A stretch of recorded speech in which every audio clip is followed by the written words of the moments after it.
নমস্কার বন্ধুরা, শুরু করছি আজকের নতুন একটা ভিডিও দিয়ে। আজকের ভিডিওর মূল সাবজেক্ট হচ্ছে CDOE of Bardhaman university. Bardhaman university CDOE মানে ডিস্টেন্স এডুকেশনে MA পার্ট 2 এর যারা যারা ফর্ম ফিল আপ করেছিলেন, মানে যারা যারা অ্যাপ্লিকেশন ফর্ম ফিল আপ করে আপনি পেমেন্টের অপশানে চলে এসেছেন কিন্তু আপনারা পেমেন্ট করতে পারছেন না, তাদেরকে জানাবো আপনারা ইউপিআই অথবা কার্ডের মাধ্যমে পেমেন্ট না করে আপনারা নেট ব্যাংকিং যদি কারোর থাকে নেট ব্যাংকিং দিয়ে পেমেন্ট করতে পারেন। নেট ব্যাংকিং দিয়ে পেমেন্ট করলে এই যে দেখতে পাচ্ছেন এখানে দেখিয়ে দিচ্ছে স্ট্যাটাস পেমেন্ট ভেরিফাইড। আমার এক চান্সেই নিয়ে নিয়েছে। তো এটা একটা স্টুডেন্টের, তো আমি এটা পেমেন্ট করলাম। সে বলছিল যে আমাদের এরকম প্রবলেম হচ্ছে, ইউনিভার্সিটি থেকে কিছু একটা অসুবিধা হচ্ছে যার জন্য পেমেন্ট করতে পারছে না, পেমেন্ট ফেল দেখাচ্ছে অথবা পেমেন্ট অপশানটাই আসছে না। তো অনেকে ইউনিভার্সিটিতে গেছে এই সমস্যাটার জন্য। তো আপনাদেরকে বলবো আপনারা নেট ব্যাংকিং থ্রু দিয়ে করুন, একবারই পেমেন্টটা হয়ে যাবে। প্রথম প্রবলেমের সলিউশন এটা। দ্বিতীয় প্রবলেমের সলিউশন হচ্ছে, দ্বিতীয় প্রবলেম কোনটা? দ্বিতীয় প্রবলেম হচ্ছে দেখুন, এই যখন পেমেন্ট হয়ে যাওয়ার পরেও আপনারা যে ফাইলটা ডাউনলোড করছেন, যেমন পার্ট 2 সেমিস্টার 2 এর যে অ্যাপ্লিকেশন ফর্মটা, এটা যখন আপনি ডাউনলোড করবেন, দেখুন হেয়ারে ক্লিক করলাম, ডাউনলোড হলো, কিন্তু এখানে যে ফাইলটা ওপেন করব, ফাইলটা আর ওপেন হবে না, ফাইলটা ওপেন করা যাবে না।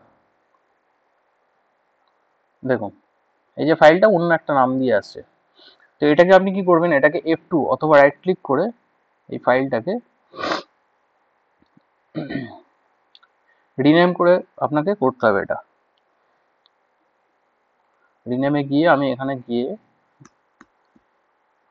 আমি ডট পিডিএফ দিয়ে এন্টার যে দাবাবো, এন্টার প্রেস করার পর আপনি দেখুন এখানে পিডিএফ ফাইলটা নামকরণ হয়ে গেছে, মানে পিডিএফ হিসাবে ওটা সেভ হয়েছে। তো এবার এটাকে আমি ডবল ক্লিক করে যেই খুললাম, দেখুন ফাইলটা ওপেন হয়ে গেল।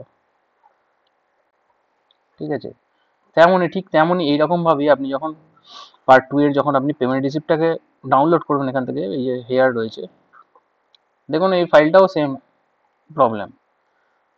তো আপনি কি করবেন, এই যে আমার এখানে ফাইলটা রয়েছে, এটাকে আবার F2 সিলেক্ট করে এই ফাইলটাকে সিলেক্ট করবেন, দিয়ে F2 বাটন প্রেস করবেন, দিয়ে এখান থেকে এটা আমি ডিলিট করে দিয়ে এখানে লিখে দিলাম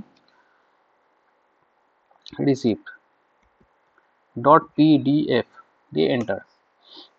মানে ডট পিডিএফ এইটুকুটাকে আপনাকে যুক্ত করে দিতে হবে রিনেম করার সময়, তাহলেই হবে। তাহলে এই ফাইলটা দেখুন পিডিএফ টাইপের ফাইল। আমি এবার এটাকে ডবল ক্লিক করে যেই খুললাম, দেখুন রিসিপ্টটা আমার সামনে চলে আসবে। দেখুন, তো আপনি কি করবেন, আপনারা আরেকটা প্রবলেম আপনাকে বলে দিচ্ছি। আপনি যখন পেমেন্ট করতে যাবেন সেখানে দেখবেন যে কার্ডের জন্য অন্য একটা অ্যামাউন্ট দেখাচ্ছে, আপনি যখন ইউপিআই দিয়ে পেমেন্ট করতে যাবেন তখন একটা অন্য অ্যামাউন্ট দেখাচ্ছে। তো আপনারা চেষ্টা করবেন নেট ব্যাংকিং এর মাধ্যমে করার, কারণ নেট ব্যাংকিং থেকে 20 টাকা থেকে 22 টাকা এর মধ্যে কিছু একটা অ্যামাউন্ট কাটছে, কিন্তু আপনি যেই সেটা আপনি কার্ড থেকে পেমেন্ট করতে যাবেন তখন দেখবেন যে কনভিয়েন্স ফি কাটছে ওখানে 100 টাকা। তো আপনারা চেষ্টা করবেন নেট ব্যাংকিং কারোর থাকলে নেট ব্যাংকিং থ্রু দিয়ে আপনি পেমেন্টটা করার। আশা করি আপনাদের ভিডিওটা সাহায্য হবে।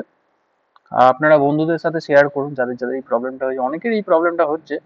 তো আপনারা শেয়ার করুন তাদের সাথে, যাতে তাদেরও উপকার হয়।